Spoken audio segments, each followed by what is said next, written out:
পাবনায় অনুকূল আবহাওয়ার কারণে এবার লিচুর প্রত্যাশিত ফলন হয়েছে। কদিন পরেই যা মিলবে বাজারে, বিক্রি নিয়ে আশাবাদী কৃষকরাও।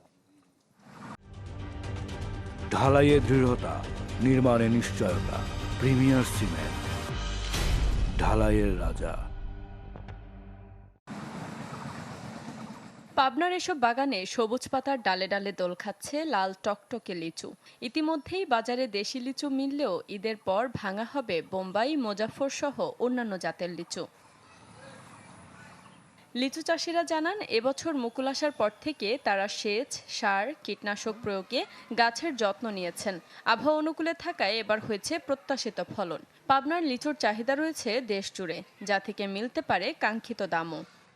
গত বছরে সব মার হয়ে গেছিল, এবার ইনশাআল্লাহ খুব ভালো ফলন আছে। প্রচুর পরিমাণ বোম্বাই। এই বোম্বাইটা ঈদের আগে হয়তো কিছু উঠবে, ঈদের পরেই বেশি বেশি আর কি। এক নম্বরটা পুরাটা বেশি ঈদের পরে। এখন দেশি ভাঙা শুরু কেবল টুকটাক লাগেছে, ওটা বাইরে আমার দেশ থেকে যদি অন্য বাগড়ির যেত তাহলে আরও কিছু পয়সা পাইতাম। পাবনায় এবছর ৪,৭০০ হেক্টর জমিতে লিচু আবাদ হয়েছে, যেখানে লক্ষ্যমাত্রা ৩৫,০০০ মেট্রিক টন। তবে উৎপাদন ছাড়িয়ে যেতে পারে আরও ৫০,০০০ মেট্রিক টন।